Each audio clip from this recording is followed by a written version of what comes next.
क्या आप जानते हैं, पूरे 14 साल के वनवास में लक्ष्मण ने एक सेकंड भी नींद नहीं ली। और इससे भी बड़ी बात, उनकी नींद को पूरा करने के लिए कोई और 14 साल तक लगातार सोता रहा। कौन था वो? आप हैरान रह जाएंगे। वनवास की पहली रात थी। भगवान राम और सीता गहरी नींद में थे, लेकिन लक्ष्मण की आंखें जाग रही थी।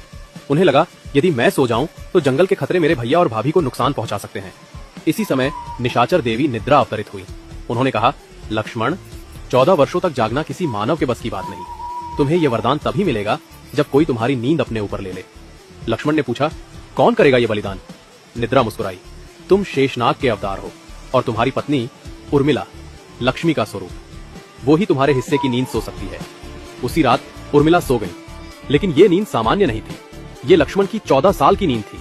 वे सोती रही और लक्ष्मण रात दर रात राम और सीता की रक्षा करते रहे। वनवास खत्म होने के बाद जब लक्ष्मण अयोध्या लौटे और उर्मिला को देखा, उनकी आंखें भर आई।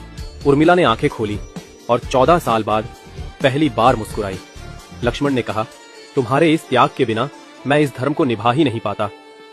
लोग राम सीता के प्रेम को याद रखते हैं, लेकिन बहुत कम लोग जानते हैं कि अयोध्या की सबसे महान प्रेम कहानी लक्ष्मण और उर्मिला की है, जहां एक ने 14 साल तक नींद त्याग दी और दूसरी ने 14 साल सिर्फ अपने पति के धर्म का साथ देने के लिए सोती रहीं।